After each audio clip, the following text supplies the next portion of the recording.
네, 시장 핵심 이슈 짚어보는 이슈 칼럼 시간입니다. 오늘은 미중산업경제연구소의 조용찬 소장과 함께합니다. 소장님 안녕하십니까? 예, 안녕하십니까? 네.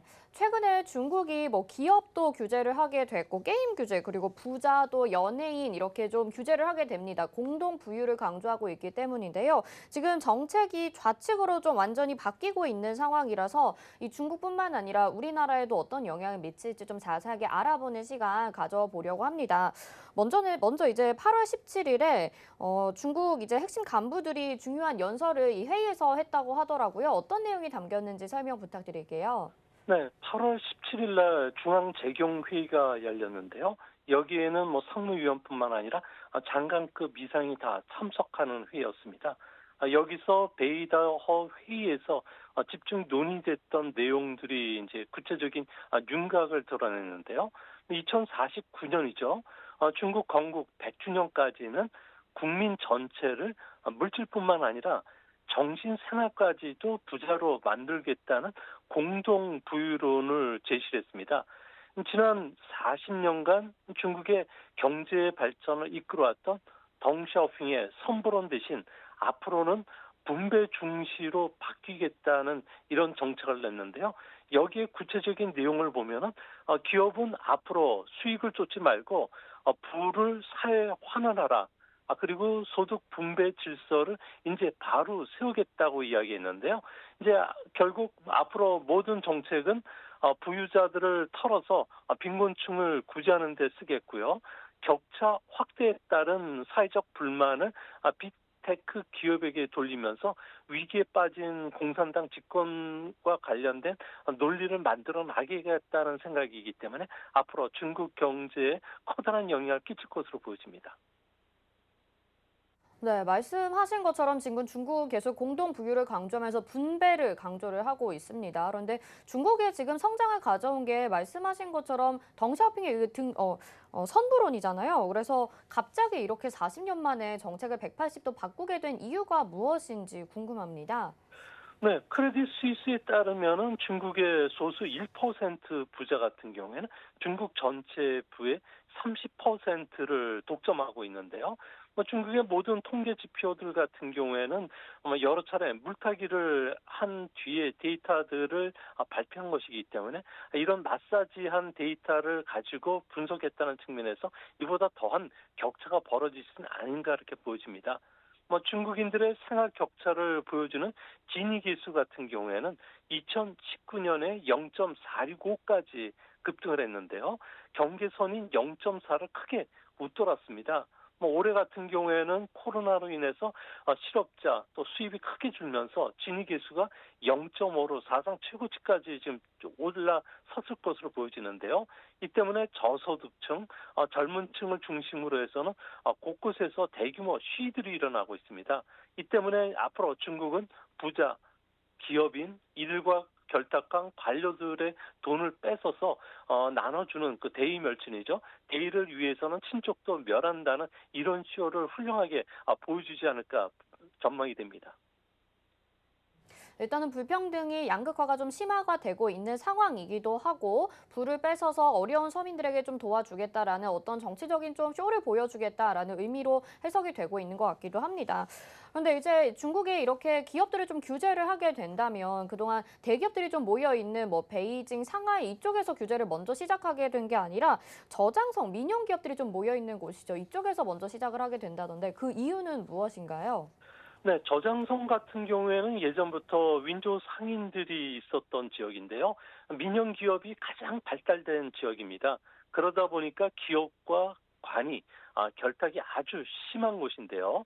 소위 말해서 당신의 돈으로 내 권력을 쌓아서 함께 부자가 되자는 정경 동맹이 관행처럼 이어져 내려왔던 지역입니다. 아무래도 마인의 그 알리바바가 이 항저우시에 있었는데 항저우시의 서기 저우장룡 같은 경우에는 차관급입니다. 그 지금 현재 그 시진핑의 같은 라인인데도 불구하고 낙마를 시켰고요. 또 항저우에 있는 2만 5천 명에 달하는 현지 관리들 같은 경우에는 고위직뿐만 아니라 하위직 공무원들까지 지금 탈탈 털고 있는 상황입니다. 아무래도 자기 권력의 본산지에 칼을 댔다는 것은 앞으로 극자 노선을 밀고 나가기 위해서는 살을 내주고 뼈를 취할 수밖에 없는 전략으로 보여지는데요. 이제 앞으로 찌수석 같은 경우에는 기업들을 더 옥죄어서 정적인 상하이방의 돈줄인 알리바바, 텐센트, 디디 취싱을 비롯해서 많은 빅테크 기업들을 지우려는 움직임이 더 빨라지고 가속화될 것으로 보여집니다. 네, 이렇게 좀 기업들을 규제하고 있는 상황에 대해서도 알아봤습니다. 근데 뭐 대기업들은 그렇다고 치고요. 그런데 연예인들에 대해서도 이렇게 좀 낙인을 찍어서 좋은 글씨를 만들어버리는 상황들도 지금 나타나고 있거든요. 퇴출 작전 이렇게 벌이는 이유가 무엇인지 좀 궁금합니다.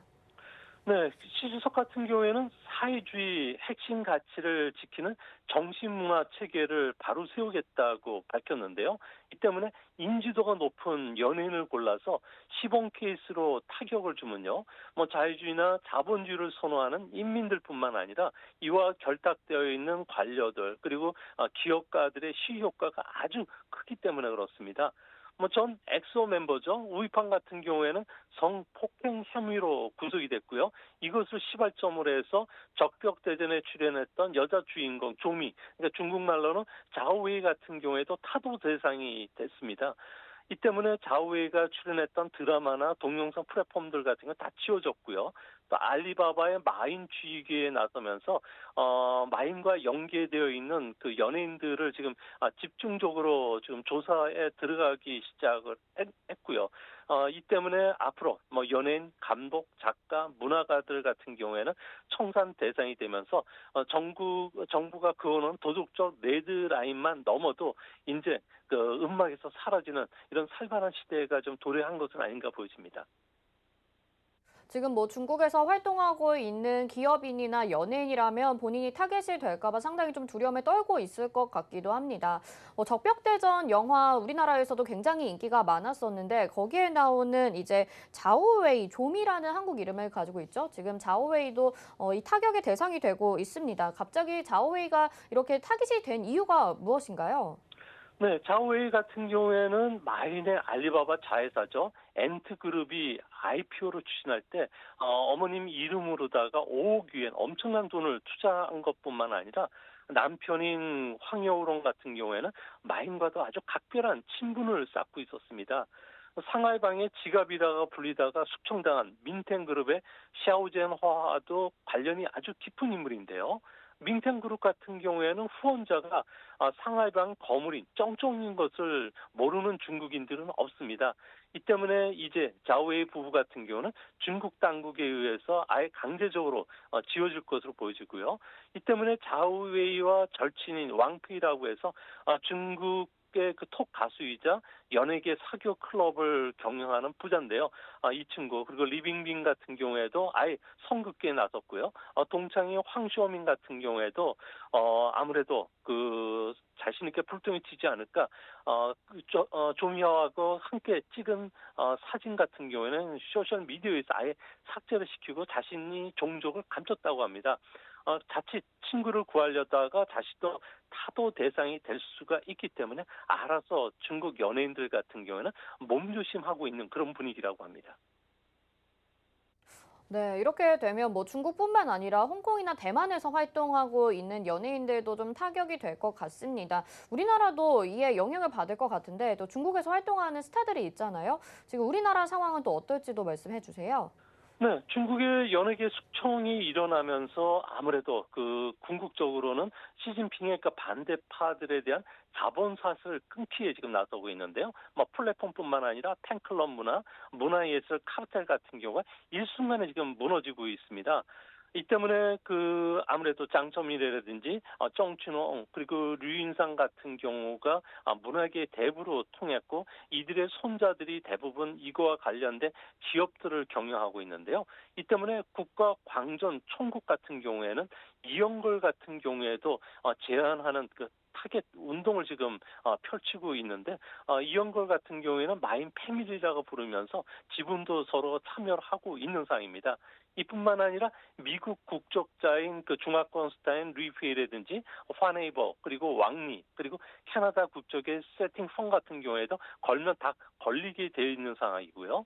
이뿐만 아니라 홍콩 민주화 시위를 응원했던 유덕화 그리고 주윤발, 양조위 같은 경우도 이미 퇴출되면서 중화권 그 영화 예술계 같은 경우에는 지금 거의 암흑기에 들어가 있는 상황입니다. 이제 앞으로 영화 작품, 음악 세계, 독창적인 역사관을 갖고 있는 지식인들까지 모두 직장에서 내쫓고 창작물 영업장도 사라지게 되는데요.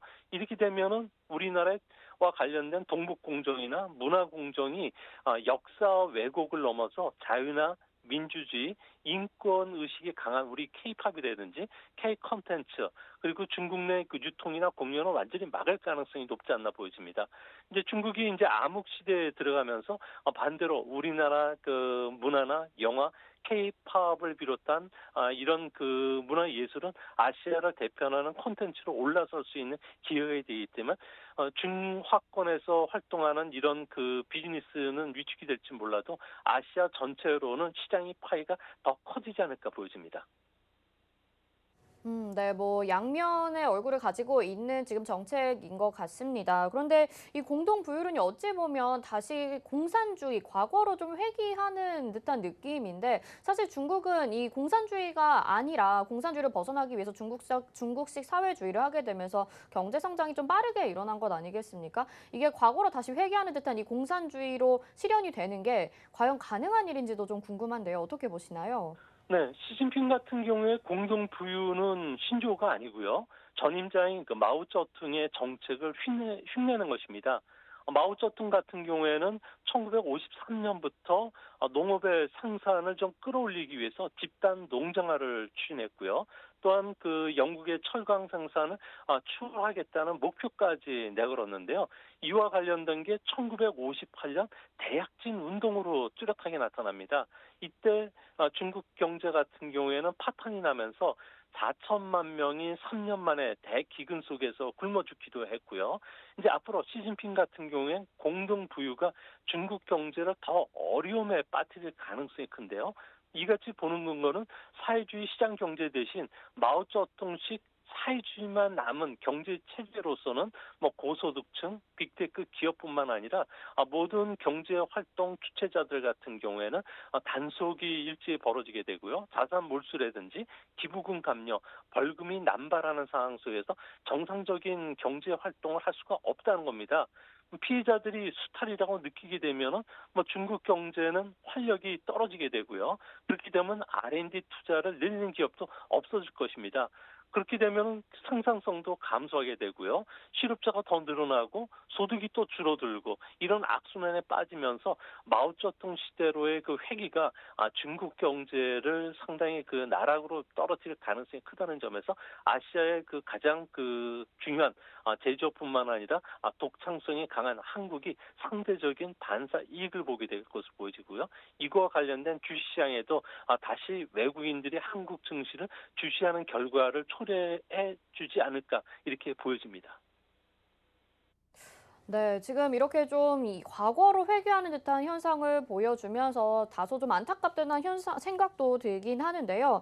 이 공동부의 1차 타겟이 된 빅테크 기업들이 있지 않습니까? 뭐 뉴스들 보니까 여기에 적극적으로 또 동의를 하고 순응을 하는 기업들이 있는가 하면 아닌 기업들도 있을 것 같습니다. 현재 빅테크 기업들의 상황 어떻습니까? 네, 뭐 권위주의 권력의 철권을 맞지 않으려면은 아무래도 눈치가 빨라야 되고요. 이 때문에 공산당이 원하는 부르주아로 찍히지 않기 위해서 뭐 텐센트의 마라톤 같은 경우에는 500억 위엔을 농촌 저소득층 지원이라든지 의료제도 개혁에 돈을 쾌척하기도 했고요. 외식업체인 메이투안의 그 왕신 같은 경우에는 무려 175억 원 위안만큼 주식을 내놓았습니다. 또 판도도의 그 창업자인 황정 같은 경우에도 아예 CEO직을 내려놓고요. 교육재단을 통해서 120억 위엔을 기부하기도 했습니다. 메이디 전기의 그 허샹젠, 헝다그룹의 쉬자인, 그 샤오미의 CEO 레이젠 같은 경우에도 엄청난 그 주식을 지금 내놨고요. 바이트댄스의 자이닝 같은 경우에도 32억 위엔 이상을 기부한다고 약속을 했기 때문에 앞으로 많은 기업인들 같은 경우에는 주식을 내놓을 뿐만 아니라 COG에서도 내려올 가능성이 크다는 점에서 중국 IT 기업들 같은 경우에는 대주주가 대부분 그 정부가 관리한 관료들에서 통치되는 이런 그 암흑기에 들어갈 가능성이 높지 않나 보여집니다. 네, 거의 뭐 반강제적으로 지금 기부를 하고 있는 상황인데 그래서 그런지 이 빅테크 기업들의 주가도 반등을 하지 못하고 있는 상황입니다. 좀 경제적으로 걱정이 되기도 하는데요. 빅테크 기업들 이렇게 반등이 좀 나올 수 있을지 주가의 흐름 어떻게 전망하시나요? 네, 아무래도 8월 제조업 지표 PMI를 보면은 그 국가 통계국 같은 경우에는 5개월 연속 하락했고요. 차이신 PMI 같은 경우에는 경계선은 50선이 깨졌습니다. 이를 근거로 보면은 3분기 중국의 실질 GDP 성장률은 연율 기준으로 해서 3%대로 둔화될 것으로 보여지는데요. 다행히 중국은 4분기에는 전기 대비 연율로 7, 8%까지 다시 반등할 것으로 보여집니다. 이는 계절적으로 수출이 증가하는 추세에 있고요. 개인들 같은 경우에는 서비스를 중심으로 해서 수요가 아직까지는 괜찮습니다. 또 반도체 부족 현상도 조금씩 해소되면서 자동차 생산도 회복이 될 것으로 보여지는데요. 하지만 내년도에는 올해 성장률이 8.5에서 5%로 둔화되고 이후부터는 상당히 좀 빠르게 둔화될 가능성이 높지 않나 보여집니다. 이렇게 된다면은 올해나 내년까지는 회색 코뿔소나 블랙 스완이 출현되지는 않을 것으로 보여지지만 주시장 같은 경우에는 미래 가치를 현재화시키는다는 측면에서 앞으로 주식시장과 관련된 중국 정부의 연기금을 통한 주식 매수에도 불구하고 현재 3,500선에서 상하이 종합주가지수 기준으로는 한 3,600선까지 그 상에서 답답하게 움직일 가능성이 현재로서는 더 높지 않나 이렇게 보여집니다. 네, 현재는 좀 괜찮지만 앞으로는 다소 좀 우려가 되는 상황 말씀을 해주셨습니다. 이제 중국의 빅테크 기업들은 규제를 강화하게 되고 오히려 중소기업은 지금 육성하는 정책을 펼치지 않습니까? 이게 공동 부유랑도 비슷한 맥락으로 이어질 수 있을 것 같은데요. 중소기업을 육성하는 정책 어떤 내용들이 담겨 있나요? 네, 이제 앞으로 중국은 재벌 기업들은 이제 더 이상 만들지는 않을 것으로 지금 정책적으로 확정을 했고요. 대신 독일식 강소 기업으로 키우겠다는 겁니다. 소위 말해서 전문화라든지 정밀화, 특징화, 참실화라는 네 가지 특성을 갖고 있는 기업을 집중 육성시키겠다는 건데요. 현재 중국에서는 강소 기업을 1,584개로 선정을 했는데 이제 앞으로는 1만 개 전후까지 육성을 시킨다고 합니다. 이를 위해서 독일식 전문 직업 교육 학교를 세워서 아무래도 품질 중국을 만들어내는데 1등 그 근로자들을 만들 예정으로 있고요. 이제 앞으로 독점 금지뿐만 아니라 시장 장벽을 제거해서 하이엔드 제조 부분에서 강소 기업을 더 많이 만들어내겠다는 겁니다. 이제 문제는 이런 정책이 바뀐다고 하더라도 어느 한순간 첨단 기술을 연마하고 혁신적이고 독창적인 단계로 기업들이 점프를 하는 이런 퀀텀 점프식은 이룰 수가 없는데요. 이 때문에 앞으로 연속적인 생산성 향상도 계속 중국 정부로 추진하긴 하겠지만 생각보다는 아무래도 부를 뺏긴다는 측면에서는 기업들의 활력이 눈에 띄게 둔화될 가능성이 높지 않나 보여집니다.